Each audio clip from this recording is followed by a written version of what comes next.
প্রদীপ জ্বালানোর চেষ্টা করছেন, আলো জ্বালানোর চেষ্টা করছেন, তখন এরা তো অন্ধকারেরই মানুষ, এরা অন্ধকারটাই ভালোবাসে, যার কারণে আজকে কালো জামা পরে বিধানসভায় এসছেন, এটা অন্তত মনে করি। সেটা হচ্ছে শুভেন্দু অধিকারী গতকাল বলেছিলেন সংখ্যালঘু মুসলমান বিধায়কদের রাস্তায় তুলে ফেলে দেবেন 26-এর পরে। আজকে বলেছেন কেউ হিন্দু বিধায়ক জিতবেন না, সমস্ত মুসলমান সংখ্যালঘুদের রাস্তায় তুলে ফেলে দেবেন। মানে গতকাল যে বক্তব্য সেই কথা আজও একই কথার পুনরাবৃত্তি করলেন, কি বলবেন? দেখুন, নাম্বার ওয়ান আমি বলি, এই স্বপ্ন কোনোদিন ও সফল হবে না, আর কাক কখনো ময়ূর হবে না, যেটা আমাদের মাননীয় মুখ্যমন্ত্রী বলেছেন, এটা হচ্ছে নাম্বার ওয়ান। আর দুই, একটা বিষয় বলি, যে ওই এমএলএদের যারা জিতে আসবে তাদের ছুঁড়ে ফেলে দেওয়া তো দূরের কথা, বাংলার সংখ্যালঘু মুসলমানদের একজন সাধারণ নাগরিকের ও পশম ছুঁয়ে দেখা কিরকম বাপের বেটা আমি সেই দিন দেখব, এটা আমরা খুব পরিষ্কারভাবে বলছি। ফলে এই ধরনের কথা বলে বাজার গরম করে বাংলা সংস্কৃতিকে ধ্বংস করে যে ধরনের নোংরামি কথা বলছে, 2026-এ মানুষ ওকে লেজে গোবরে করে ছাড়বে। আর চতুর্থবারের জন্য যে মমতা বন্দ্যোপাধ্যায় সম্পর্কে বড় বড় কথা বলছে, এই মমতা বন্দ্যোপাধ্যায় 2026-এ চতুর্থবারের জন্য মুখ্যমন্ত্রী হবে, এটা আপনারা দেখে নেবেন। সকালে বিজেপি বলছে শুভেন্দু অধিকারীকে খুনের চক্রান্ত করা হচ্ছে এবং সেই কারণেই কালো পোশাক পরে একজন অপরিচিত ব্যক্তি হাউসে ঢুকে গিয়েছিলেন, যাকে পরে ট্রেস করা যায়। ওকে খুন করা চাইতে রাস্তার একটা কুকুরকে মেরে দেওয়া অনেক ভালো। এটা বাংলার মানুষের, বাংলার তৃণমূল কংগ্রেসের এই কালচার নয়। আর তৃণমূল কংগ্রেসীরা কখনো, বা বাংলার আমি মনে করি অন্য কোনো রাজনৈতিক দল এই ধরনের গ্রহিত কাজ করবে, এটা কখনো আমি মনে করি। টিএমসি আর বিজেপি মুসলিম ছাড়া পলিটিক্স করতে পারছে না এখন। টিএমসি বিজেপি মুসলিম ছাড়া পলিটিক্স করতে পারছে না।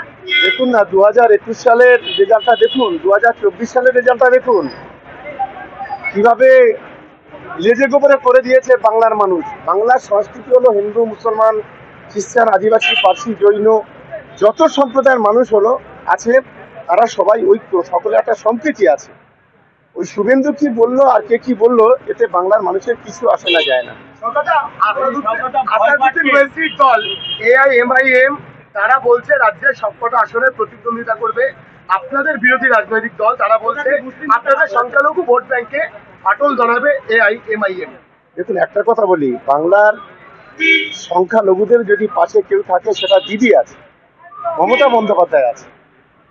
ফলে কোথায় মিন, কোথায় পিন, কে আছে না আছে দেখবেন। গতবারেও এরা কিছু কিছু জায়গায় ক্যান্ডিডেট দিয়েছিল, কোনো লাভ হয়নি, আর আগামী দিনে কোনো লাভ হবে না। যদি ওই মিম, ISF, বিজেপি সব যদি এক জায়গায় হয়, তারপরেও বাংলায় তৃণমূল কংগ্রেসের টিকিট ছিঁড়তে পারবে। শুভেন্দু অধিকারী বলেছিলেন যে নওদাতে ভয় পাচ্ছেন, আপনাদেরও যেভাবে কথা বলেছেন, আপনি এখন ভয় পাচ্ছেন? আমি শুভেন্দু অধিকারীর কোথায় যদি ভয় পেতে হয়, তাহলে আমাদের রাজনীতি ছেড়ে দিতে হবে। কারণ ও একজন দলবদলু নেতা, ওর সম্পর্কে মানুষ বিশ্বাস করে। গত কয়েক বছরে 3টে দল বদল করেছে। এক সময় ছিল কংগ্রেস, তারপর হলো তৃণমূল, এখন হচ্ছে বিজেপি। এখন টিআরপিটা বাড়াতে হবে, নিজেদের ঘরের ভিতরে দ্বন্দ্ব, নিজেদের একটার পর একটা বিধায়ক তৃণমূল কংগ্রেসে যোগ দিচ্ছে। এখন যে কোনোভাবে এই ধরনের কথা বলে মুডটাকে ঘুরিয়ে দিতে হবে, তাই ও এই ধরনের কথা বলছে। ওকে দেখে একটা পাগলা কুকুর পর্যন্ত ভয় করে না। শহর কলকাতার একটা কলেজ, যোগেশচন্দ্র চৌধুরী কলেজ, সেখানে সাবির আলী এবং তার দলবলের বিরুদ্ধে অভিযোগ, ক্যাম্পাসে ঢুকে জোর করে ছাত্রীদের গায়ে রং দিয়েছে। কলকাতা পুলিশ ছিল বাইরে নীরব দর্শকের ভূমিকা। দেখুন, এটা আমাদের সরকার খুবই তৎপর। রাজ্যের মাননীয় মুখ্যমন্ত্রী, আজকের আমাদের রাজ্যের স্বরাষ্ট্রমন্ত্রী, তিনি দক্ষতার সঙ্গে বিষয়গুলো দেখছেন। তিনি কখনো সমাজ বিরোধীকে কোনো সাপোর্ট করেন না, এবং তার সমাজ বিরোধীদের বিরুদ্ধে যথেষ্টভাবে কঠোরভাবে স্টেপ নেন। এটা আপনারা সকলেই দেখছেন। এই সাবির আলীর অ্যারেস্ট হবে নিশ্চিতভাবে, সেটা স্বরাষ্ট্র দপ্তর আছে, রাজ্যের মাননীয় মুখ্যমন্ত্রী আছে, নিশ্চিতভাবে দেখতে পাবেন। সময়ের সঙ্গে সঙ্গে সবকিছু দেখতে পাবেন। যাদবপুর বিশ্ববিদ্যালয়ে আজাদ কাশ্মীর লেখা রয়েছে, দেউচা পাটামিকে আলাদা করার কথা বলা হচ্ছে, মণিপুরকে আলাদা করার কথা বলা হচ্ছে। যাদবপুর বিশ্ববিদ্যালয় কি আপনার করাচি বা লাহোরের কোনো ইউনিভার্সিটি মনে হয়? আমরা বিভাজনের রাজনীতি সমর্থন করি না। যারা করছে নিশ্চিতভাবে প্রশাসনিকভাবে সেগুলো দেখা হবে।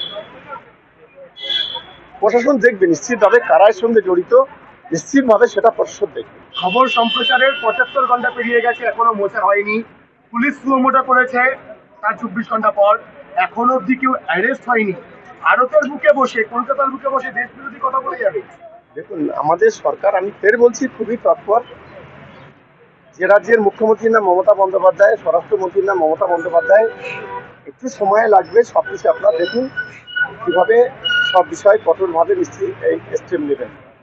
আচ্ছা, কলকাতা হাইকোর্টের প্রশ্নের মুখে পুলিশ মেদিনীপুর কলেজে আচ্ছা, আরেকটা বলি, ওবিসি সংরক্ষণ নিয়ে চিফ সেক্রেটারি ভাটপাড়ি হাজিরা দিয়েছিলেন।